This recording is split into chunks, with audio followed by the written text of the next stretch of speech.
रोशनी उत्पन्न हो गई। मन में भी जो भ्रम पैदा हुए थे जाति पाति को लेकर, ऊंच नीच को लेकर, जिसके कारण अपनी जाति पे अभिमान और दूसरे के ऊपर जुल्म, दूसरों का तिरस्कार, दूसरों को मलेच्छ, दूसरों को अछूत, ये कह कह के हम दुर्व्यवहार करते चले गए। वही बात जो अरम्य दास ने कही कि अंधकार, डार्कनेस, अज्ञानता रूपी अंधकार, अज्ञानता के कारण ही, क्योंकि परमात्मा को नहीं जाना। जिन्होंने जान लिया फिर जाति पाति पूछे नहीं कोई, हर को भजे सो हर का होई, फिर कोई वो सवाल नहीं रह जाते हैं। यानी कि आत्मा में भी रोशनी स्थापित हो गई, वो तिमिर मिट गया, वो अंधकार मिट गया, वो भ्रम मिट गया। क्योंकि भ्रम मिट ही नहीं सकते जब तक उजाला ना हो।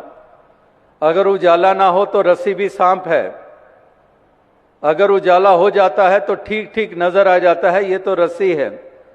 खामखाही मैं रात भर यहां मुंडेर पर खड़ा रहा, घर वाले भी फिक्र करते रहे कि आया क्यों नहीं, इतनी देर हो गई, सवेरा होने को है।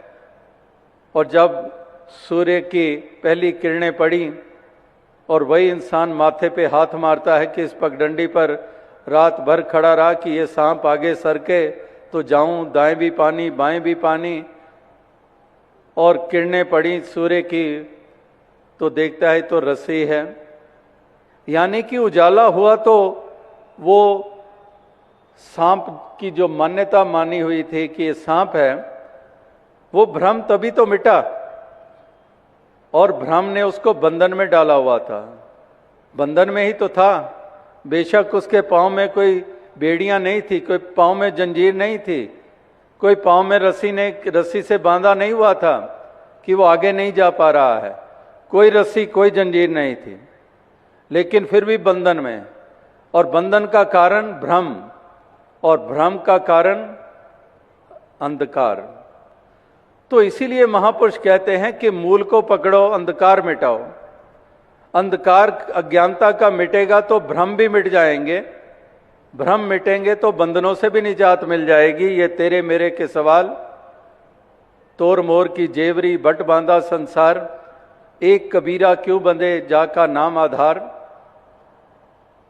फिर ये बंधनों से मुक्त हो जाते हैं, फिर वसुदैव कुटुंबकम वाली भावना स्थापित होती है, फिर सारी वसुधा के ऊपर बसने वाले सारे अपने हैं, ये मेरे ही हैं, ये मेरे परम पिता की संतान, ये भी है मैं भी हूं। माटी एक अनेक भांति कर साजी साजन हारे, ना किच पोच माटी के भांडे ना किच पोच कुम्हारे। कि यही कुम्हार है, यही कुम्हार ने ये रचना रची है। कुम्हार ने मिट्टी भी वही इस्तेमाल की है जो पांच तत्व हम कहते हैं कि ये पांच तत्व का पुतला है। पांच तत्व इसी मिट्टी का इस्तेमाल किया कुम्हार ने और नाना रूप उसको दे डाले। कुम्हार भी वही, मिट्टी भी वही, केवल आकृतियों में बदलाव। तो आकृतियों में बदलाव, हमारी संस्कृतियों में बदलाव। कोई धोती पहनता है, कोई पैंट पहनता है, कोई पगड़ी पहनता है, कोई टोपी पहनता है, कोई भोजपुरी बोलता है, कोई अवधी बोलता है, कोई संस्कृत बोलता है, कोई गुरमुखी बोलता है, कोई गुजराती, मराठी, राजस्थानी, असमिया, बोंगला, उड़िया बोलता है, कोई फ्रेंच या डैनिश या स्पेनिश बोलता है, कोई मैंड्रिन या चाइनीज या जापानीज बोलता है। ये सब बाहरी आकार, बाहरी रूप, बाहरी सिलसिले, मट्टी वही, पांच तत्व, सभी पांच तत्व के बने हुए हैं। वो पंक्ति याद आ गई जब पांच तत्वों का जिक्र किया। करीब शायद 35-40 बरस हो गए होंगे अपने ही मिशन में, जितने कितने कितने गीतकारों ने कितनी कितनी रचनाएं लिखी हैं। आज भी आपने अनेकों भाषाओं में गीत भजन श्रवण किए। तो बहुत अरसा पहले वो एक गीत गाया जाता था सत्संग में, और वो पंक्ति अभी जहन में आ गई कि डंका सुनो डंका, होगी भस्म की ढेरी तेरी पांच तत्वों की लंका। कि ये डंका बज रहा है, ये डंका बज रहा है, ये संदेश दिया जा रहा है, ये संदेश दिया जाता रहा है। याद रख के होगी भस्म की ढेरी, ये भस्म हो जाएगी तेरी पांच तत्वों की लंका। ये तेरी लंका शरीर रूपी ये पांच तत्वों की ये भस्म हो जाएगी। एक खाक का पुतला खाक की ढेरी में तब्दील हो जाएगा। और आगे उसमें कहा जा रहा है कि हे मन रावण, सीता सूरत को कब राम से मिलाएगा। कि इस प्रकार से हे मन रावण, ये मन ही तो बीच में आ जाता है। रावण अभिमान का प्रतीक, ये मन ही तो अभिमानी हो जाता है। मैं क्यों जाऊं, मैं इतनी पढ़ा हुआ, मैंने इतने अध्ययन, मैंने यात्राएं, मैंने स्नान, मैंने ये मैंने वो किया हुआ है, मैं क्यों जाऊं, मैं क्यों नतमस्तक हूं। बीच में अभिमान आ जाता है, हंकार आ जाता है। जैसे वो भी पंक्ति महापुरुषों की आती है कि चाले थे हरि मिलन को और बीचे अटका चीत। बीच में चित अटक गया, बीच में अहम आ गया, बीच में वो बहाने आ गए। तो महापुरुष संत जन कहते हैं कि टाले टोले दिन गया बेहाज बढ़न तो जाए, ना हर भज्यो ना खत पट्यो काल पहुंचो आए। तो इस प्रकार से ये महापुरुष संत जन यही कहते हैं। जो बात हो रही थी कि पांच तत्वों की, सभी एक मिट्टी से बने हुए, फिर ये भ्रम मिटा मन का और जाति पाति की दीवार गिर गई। और क्योंकि इस एक को, परमात्मा को इस एक करके जान लिया, फिर मजहब मिल्लत की भी दीवार गिर गई। ये जो मजहब जो आज रूप बने हुए हैं, जो केवल और केवल घृणा और नफरत के बीज मनों में बोते चले जा रहे हैं। कितनी कितनी हिंसा, कितनी कितनी कत्लो गारत, कितनी कितनी क्रूरता, कितने कितने कठोरता, कितनी कितनी निर्दयता। ये टीवी पे भी आप देख रहे हैं, मिडिल ईस्ट में क्या क्या हो रहा है। और भी अपने मुल्क में भी समय समय पे दंगे फसाद होते हैं, कहीं जाति को लेकर, कहीं धर्म और मजहब को लेकर। कितने कितने मासूमों की जाने जाती हैं। तो इतनी क्रूरता, कितनी कठोरता, कितनी निर्दयता,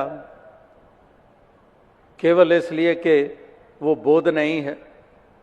परमात्मा को बांट दिया, अल्लाह अलग है, राम अलग है, गॉड अलग है। परमात्मा को ही जब बांट सकते हैं तो पैगंबरों को क्यों ना बांटेंगे। और अगर पैगंबरों को बांट दिया तो इंसानों को तो बांटेंगे ही बांटेंगे। इस तरह से ये बांट बांट कर इंसान इंसान से कितना दूर हो गया है। जो मूल था, दो ट्रू एसेंस, जो असलियत थी, वो तो खो गई। केवल और केवल चिन्ह रह गए, इमारतें रह गई, कुछ क्रियाएं कर्म कांड रह गए, लिबास रह गए, वही धर्म की पहचानें बन गईं। लेकिन भूल गए कि परिभाषा धर्म की जो बताई गई थी कि दया धर्म का मूल है, पाप मूल अभिमान, तुलसी दया न छोड़िए जब लग घट में प्राण। जहां पर दया ही धर्म का मूल बताया जा रहा है, तो ये मासूमों की जाने लेनी, क्रूरता, कठोरता, इसमें कौन सा दया वाला पहलू सामने आ रहा है? कुछ भी तो नहीं है। इसलिए एक धर्म, मजहब केवल और केवल हमारे मनों में दूरियां पैदा कर रहे हैं एक दूसरे के प्रति, और छोटे से बच्चों में भी हम वही जहर घोल रहे हैं। हैरानी होती है, एक दफा कुछ मालूम पड़ा कि एक स्कूल में बच्चे जाते हैं, जैसे पढ़ते हैं, एक क्लास में कितने स्टूडेंट्स होते हैं, विद्यार्थी होते हैं। तो एक दिन एक बच्चे के माता पिता आए स्कूल में। उनके मन में चाहना हुई कि हम देखें क्लासरूम कैसा है हमारे बेटे का। अंदर नहीं जाएंगे, प्रिंसिपल से रिक्वेस्ट की, डिस्टर्ब नहीं करेंगे, क्लास जैसे चल रही है चलती रहे, हम बस कबाड़ से दरवाजे से ही देख लेंगे। तो आए, देखा, घर लौट गए। बच्चा जब छुट्टी के बाद घर पहुंचा तो बच्चा घर पहुंचता है तो उसके माता पिता कहते हैं कि बेटे कल तो जब जाएगा स्कूल तो जाकर टीचर से रिक्वेस्ट करके अपनी सीट बदलवा लेना। वो कहता क्यों? कहते तेरे साथ जो बैठता है वो पता है वो तेरी जाति वाला नहीं है, बदलवा ले। अब वो छोटा सा बच्चा, मासूम सा बच्चा, उसको उसी उम्र में ही जहर से भर दिया हमने, घृणा से भर दिया। क्या बच्चों को यही संस्कार देने हमने? और फिर उम्मीद करते हैं कि बड़े हो के ये वरदान बनेंगे हिंदुस्तान के लिए, धरती के लिए, अपने मुल्क के लिए, एक ऐसे सिटीजन बनेंगे सारी संसार के लिए। हमने तो वो पहले ही आधार ही बिगाड़ दिया। अभी से ही हमने उसको वो भाव प्रदान कर दिए। यही बात मज़हब मिल्लत को लेकर हो रही है। छोटे छोटे बच्चों के हाथों में भी हथियार पकड़ाए जा रहे हैं कि मार डालो, काट डालो। तो इस तरह से बहुत दूर निकल गए हैं। धर्म की जो असली एसेंस थी वो कहीं खो गई है और कहीं दूर निकल गए। जैसे वो बहुत पहले किसी फिल्म में, मूवी में देखा था कि कोई एक हीरे की बात हो रही थी और किसी डिब्बे में हीरा था। वो डिब्बा उठाया, वो एक दूसरे की तरफ फेंक रहे हैं और दूसरे लपकने के लिए उनके एक की तरफ आए, उससे डब्बा लेने के लिए वो अपने साथी की तरफ डब्बा उछाल कर फेंक दे, वो कैच कर ले, फिर उसकी तरफ दो भागे, वो फिर अपने तीसरे साथी की तरफ डब्बा फेंक दे कि इनके हाथ ना लगे। तो वो बचाते बचाते वहाँ से जब सफलतापूर्वक भाग निकले और जब वहाँ पहुँचते हैं तो देखते हैं डब्बा खाली है। इतनी जद्दोजहद भी हुई, इतना कुछ हुआ भी, और डिब्बे में कुछ था ही नहीं और उसके लिए जान भी जा सकती थी। तो यही देखकर ध्यान में आया कि यही तो नहीं कहीं हो रहा है कि धर्म अपने आप में अलोप हो गया और जिस धर्म को धर्म हम मान बैठे हैं उसको ही लिए जा रहे हैं और एक दूसरे से के ऊपर जुल्म और सितम करते चले जा रहे हैं और बीच में तो खो ही गया है जो असल था। तो इसलिए असलियत की तरफ जाना है। एक मानवता ही सच्चा धर्म है, इंसानियत ही सच्चा धर्म है। अगर इंसानियत ही चली गई, बाकी सब कुछ हमने बना डाला, बहुत कुछ हमने संभाल लिया, लेकिन मानवता, इंसानियत ही हाथों से निकल गई। बात वही है, फिर तो धर्म तो रहा ही नहीं, उसको तो हमने कुचल दिया, मसल दिया। वो तो है ही नहीं, मानवता है ही नहीं, इंसानियत है ही नहीं, दया है ही नहीं, करुणा है ही नहीं, प्रेम है ही नहीं। 2.5 अक्षर प्रेम के पढ़े सो पंडित होए, कबीर जी कह कह के थक गए कि धार्मिक होना, हमारी पंडिताई इसी में है कि 2.5 अक्षर प्रेम के सीख जाएं, वरना पोथी पढ़ पढ़ जगमुआ। तो इसलिए अगर प्रेम भी नहीं है, दया भी नहीं है, करुणा भी नहीं है, एक दूसरे के लिए सद्भाव ही नहीं है, सब कुछ विपरीत है, फिर कौन सा धर्म? किस धर्म को ऊंचा मानकर चला जा रहा है? किस धर्म के लिए इतनी जय जयकारें बुलाई जा रही हैं? तो ये विचारना होगा, ये सोचना होगा, ये मूल्यांकन करने होंगे, अंतर झांकना होगा। ये नहीं कि बस चलते चले जाओ, चलते चले जाओ, सोचे समझे बगैर। तो यहाँ पर निरोल इस परम अस्तित्व परमात्मा की बात हो रही है, मानवता की बात हो रही है, इंसानियत की बात हो रही है, दीवारों को गिराने की बात हो रही है, एक दूसरे को गले लगाने की बात हो रही है। हर प्रकार के भेद वाले भाव मिटाकर एक इंसान को इंसान के रूप में देखते हुए एक दूसरे का भला मांगते भी चले जाएं, एक दूसरे का भला करते भी चले जाएं और छोड़ दें वो विपरीत भावनाएं। जैसे कि हालात जैसे आज हैं, एक वो बात ध्यान में आई कि एक इंसान अपने ही पालतू कुत्ते की पूंछ काट रहा था और दूसरा पूछता है कि क्या हुआ तेरी अकल को, ये अपने कुत्ते की पूंछ क्यों काट रहा है? कहने लगा चुप कर जा, आज शाम को मेरी सास आ रही है तो मैं कोई ऐसी यहाँ पर बात नहीं सामने लाना चाहता कि मेरी सास समझे कि उसका स्वागत है इस घर में। अगर वो आई ये कुत्ता कहीं पूछ हिलाएगा, प्यार जताएगा, तो मैं पूरा ये उसको मैसेज देना चाहता हूं कि she is not welcome here, कि अपने कुत्ते की पूंछ ही काट डाली। तो ये तो हाल है इंसानों का कि एक थोड़ी सी किसी के चेहरे पे मुस्कुराहट आ जाए वो भी बर्दाश्त नहीं है, कोई खुशी मिल जाए वो भी बर्दाश्त नहीं है, चाहे अपना ही नुकसान करना क्यों ना पड़ जाए। ये एक हालत आज के इंसान की है। तो महापुरुष संत जनों ने जो सब हकीकत सामने रखी, जो इंसान के सामने जो पहलू रखे, वो यही पहलू रखे, दोनों ही पहलू,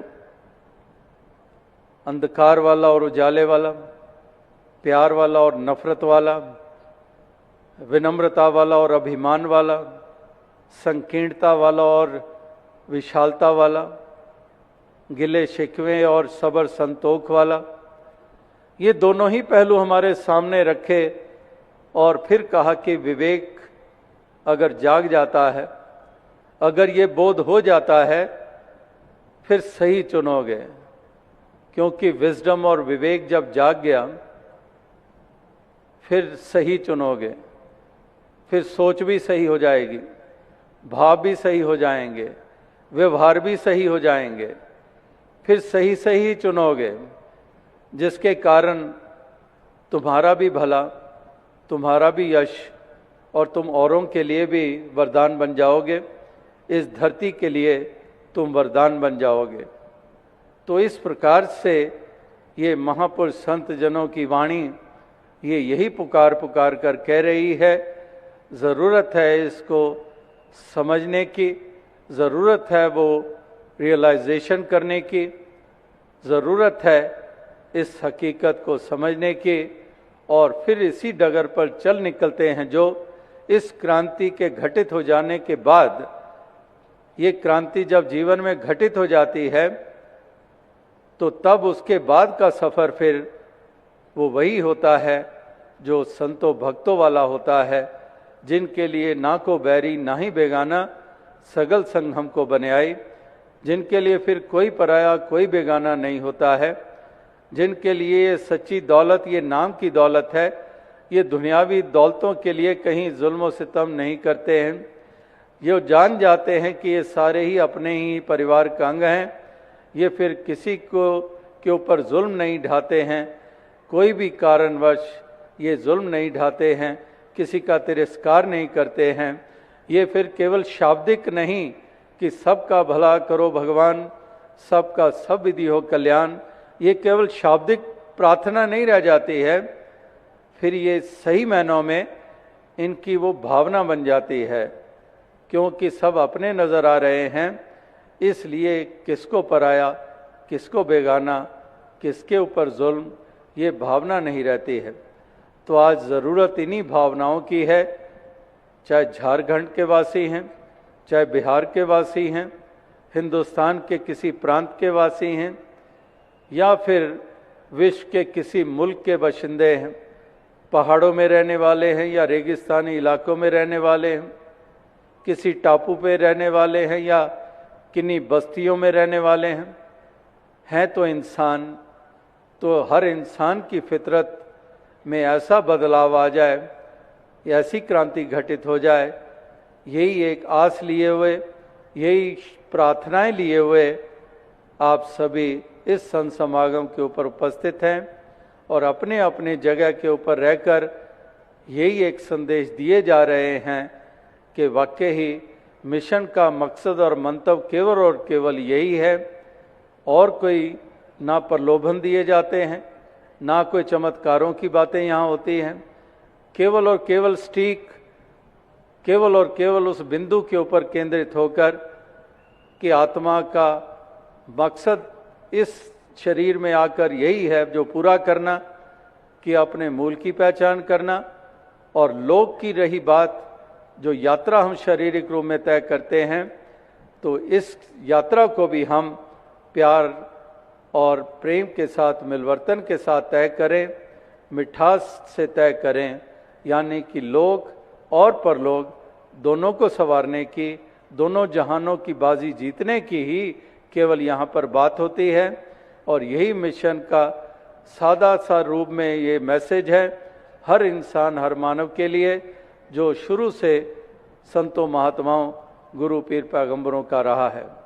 तो दास और अधिक शब्दों का सहारा ना लेता हुआ इन्हीं शब्दों से आपसे इजाज़त चाहेगा, क्योंकि समय काफ़ी आगे निकल चुका है और आज पहले दिन इस समागम में भरपूर आनंद लिया गया, और यही प्रार्थना कि कल भी ऐसा आनंदमय वातावरण और मधुर अमोलक वचन अनेकों अनेकों रूपों में जैसे आज आपने सुने अनेकों भाषाओं में, तो कल भी वचनों का आनंद भी ले पाएँ और अपने आप को और सुदृढ़ कर पाएँ भक्ति के ऊपर, इंसानियत के ऊपर। साथ संगत जी, धन्य।